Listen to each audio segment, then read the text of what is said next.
one of the most interesting things in the trauma world is the fact that many people who have experienced severe trauma do have a visualization of what it would be like to be in a loving, safe relationship, even though they have no history of that.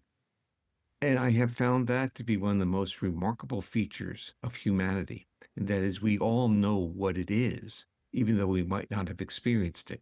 So when you're asking me these questions, what's going on? I'm saying there are circuits that evolve that get triggered through a sequence that our nervous system cannot refuse, but has to react. And if you have a trauma history, that reaction in itself creates a sense of vulnerability. So now you have to process, why is it, or how do I experience safety without experiencing vulnerability? And I think that becomes the big question for a good portion of our society. How can we be accessible and not vulnerable? To understand that, you have to take another construct. And the construct is an area of the brainstem called the ventral vagal complex. And that's where the mammalian ventral vagus, which gives us heart rate variability, emerges. That's where it comes from. But in that area, it's not just the vagal control of the heart. It's the middle ear muscles. It controls the facial muscles. It controls the integration of all that information. So what that really provides for the human and for other social mammals are portals. So anything that touches that social engagement system will impact on our visceral state. So listening, facial expressivity, smiling, laughing, even ingestion. And so the ingestive act is utilizing the same nerves that our social behavior is. And of course, our culture integrates ingestive behaviors with sociality. Anything to add, Karen? If that's the case, that you're feeling safe for the first time or the first time in a long time, that felt sense gives you something of an anchor to also know that you can get back there. So then when these other cranial nerves are lighting up, your facial nerve, the nerves that control your speaking and your hearing and even your head turning, start to impact you more. And you start to notice that more in others and you feel it more in yourself. I, for instance, have this tell when I'm in a connected ventral vagal state, which is that I can sense the nerves, my facial nerves. I just start to sense them kind of there and lighting up. Well, let me ask you a curveball question. In Qigong practice, they'll recommend that you take on a slight smile because it changes your physiology. And I've always had a mixed reaction to that, like forcing myself to slightly smile even when I'm not in the mood. I wonder what you think. And part of the question is I'm wanting to understand more about facial expressivity in the nervous system. What you're describing about the smile is a neural exercise. And basically, it's inviting greater fluidity of those neural circuits. That's what it's doing. And that's what breathing does. And that's what listening does.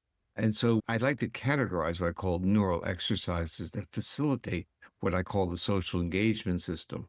And when we even talk about early developmental problems or disruptions, that's the same system. And many children who have difficulty in that coordination of those basically are on a developmental trajectory of behavioral problems. So the trigeminal, which goes into the ventral vagal complex, is near the surface here. And actually electrodes on it stimulating act like a vagal nerve stimulator. And likewise, the neck, there's an area called the carotid sinuses where baroreceptors, blood pressure receptors are. That goes directly to your vagus brainstem area. Do you ever do this to your dog? Pet under their chin for sure. Yeah. So we know this, and they tend to like it. It's comforting and calming. But we would not let a stranger do that to us, would we? So there's also other ones. Some people press on their eyeballs. Have you seen people do that? There is another reflex. It's called an optovagal reflex. So when you press on the eyeballs, you get a surge in your vagal regulation of the heart. So listening is actually another portal of getting into the same circuit, except it's so non-invasive and almost stealth. You need a portal that does not take intentionality or conscious effort to work, because conscious effort interferes with the process. Which brings me to my final question, which is I'd love to know what you both hold as vision. What's the vision for how this will unfold and influence, impact, and help people heal in the world? Well, for me, I'm just so happy that we could publish a book with you, Tammy, because it's a nice way to get this information out into the world. Just the early readers, even your editors, said things like, "Oh, I see myself in this book and my family, and I'm really interested in this therapy." As it expands and people know more about it and they can experience it more, it just gives me hope that people can be helped by something like this. It can be used in schools, it can be used in so many different settings. From my perspective, I don't think people should have auditory hypersensitivities. I'm getting very pragmatic. I think the auditory world is an interesting world to experience, and I think so many people are compromised.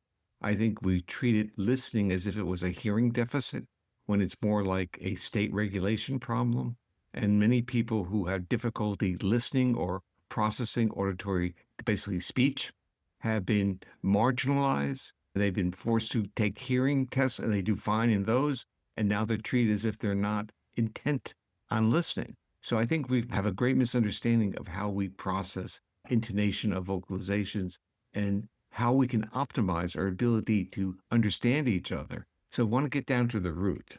Understanding that if my physiological state is locked into a state of threat and defense, I'm not going to do well processing auditory instructions or verbal instructions. I'm just not going to do well. Steve, you and I spoke in a different time. You mentioned to me that one way you like to refer to polyvagal theory is as the science of safety, Yeah. and that you believed every human has the right to feel safe. And I was really moved by that. I've probably thought about it 100 times. And I've thought to myself, I want everyone to feel safe. I want everyone to have that experience. And I wonder, as we close our conversation, if you can say more about that. Well, yes, I would make one statement and say it's our evolutionary heritage to feel safe. And what I'm trying to bring to the consciousness of our community is that we have the tools, the neural circuits on board to feel safe. And our culture has compromised that.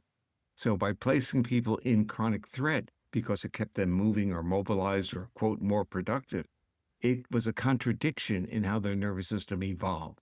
It evolved to co-regulate, to connect, and to, in a sense, feel safe. And this has been disrupted by our culture. Now, it doesn't mean that we can't disrupt it for periods of time, like work hard, Tammy, and then have periods of time where we don't work hard. The idea is we need those periods of time where we connect, we co-regulate, and we respect that our bodies need that type of feelings of feeling safe. Not that we shouldn't work hard, we shouldn't attend, we shouldn't create, we shouldn't daydream. I mean, the issue is that we need to respect the capacity of whom we are.